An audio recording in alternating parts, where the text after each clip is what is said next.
అధికార పార్టీలో ముసలం మొదలైంది. వర్గ విభేదాలతో మేమంటూ ఆధిపత్యం కోసం కుమ్మలాడుకుంటున్నారు. ఇదంతా మున్సిపల్ చైర్మన్ పీఠం దక్కించుకోవడంలో తలెత్తిన అసమ్మతి సెగలు. అవిశ్వాసం పాలని ఒక వర్గం పదవి వద్దని మరో వర్గం కుమ్మలాడుకుంటున్నాయి.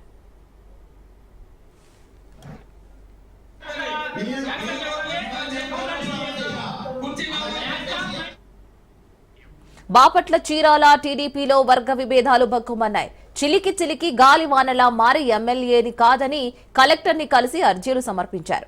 దీనంతటికీ మున్సిపల్ చైర్మన్ పీఠంపై ఎక్కుపెట్టిన అవిశ్వాస అస్త్రమే కారణమని స్పష్టంగా కనిపిస్తోంది. ఇప్పటి వరకు వైసీపీలో ఉన్న కౌన్సిలర్లు పవర్ పాలిటిక్స్ కారణంగా స్థానిక ఎమ్మెల్యేలకి కొండయ్యకు జై కొట్టి సైకిల్ ఎక్కారు.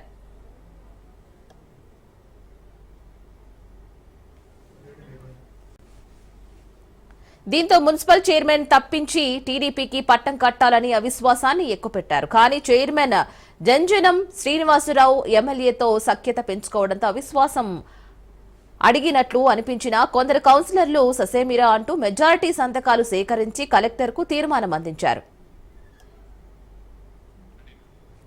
ఇక తన రూటే సపరేటు అంటూ చీరాల టీడీపీ అధ్యక్షుడు గజవల్లి శ్రీనివాసరావు సొంత పార్టీ కౌన్సిలర్లపై కలెక్టర్కు ఫిర్యాదు చేశారు. ఇక ఇప్పుడు అవిశ్వాస తీర్మానం చేసిన వారంతా ఫ్యాన్ గుర్తుపై గెలిచి ఇప్పుడు అధికారం కోసం పాకులాడుతున్నారని, వారు మోసపూరితంగా వ్యవహరిస్తున్నారని, వారు ఇచ్చిన అవిశ్వాస తీర్మానాన్ని ఆమోదించవద్దునని కలెక్టర్కు అర్జీ ఇచ్చారు.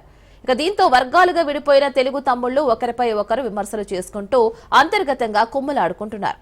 ఎప్పుడు ఏం జరుగుతుందో, ఎవరు ఎప్పుడు ఏ పార్టీలో ఉంటారు అని కొందరు అనుకుంటున్నారు. మరో పక్క అయితే అవిశ్వాసం ఉందా, ఒకవేళ ఉంటే కాబోయే టర్మ్ చైర్మన్ ఎవరు అనే విషయం ఇప్పుడు హాట్ టాపిక్ గా మారింది.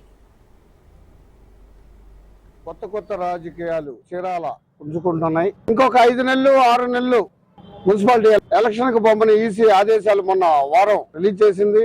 ఈ రోజు చీరాలలో ఉన్న మున్సిపాలిటీ కౌన్సిలర్లు, మా తెలుగుదేశం పార్టీ కౌన్సిలర్లు ఎవరన్నా ఉన్నారా?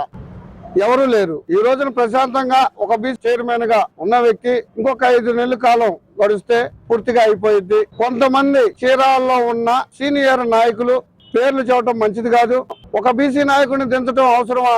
కానీ కొంతమంది మాటలు 33 వార్డుల్లో కొంచెం కార్యకర్తల్ని చాలా ఇబ్బందికరంగా మాట్లాడటం వల్ల ఈ రోజు పార్టీ మీద నేను చర్య తీసుకోవడం జరుగుతుంది. కలెక్టర్ గారి దగ్గరికి 33 వార్డులో అధ్యక్షులను తీసుకొని వెళ్ళటం అంటే కలెక్టర్ గారికి వివరించాం. ఏమని? అయ్యా 33 వార్డుల్లో మా కౌన్సిలర్లు ఎవరు లేరు, ఉన్నది వైసీపీ కౌన్సిలర్లే. ఇప్పుడు అవసమానం తీర్మానం పెట్టాల్సిన అవసరం ఏంటి అని చెప్పి నేను సార్కి వివరించాను. మేము కొండయ్య గారిని గెలిపించుకొని వైసీపీ కౌన్సిలర్లని చైర్మన్ చేస్తే అది ఎక్కడ భావ్యం అండి? ఆయనకి పూర్తిగా వివరించాను. తెలుగుదేశం పార్టీ అధ్యక్షుడుగా నా క్యాడరు నేను కాపాడుకోవటానికి నేను వెళ్ళాను.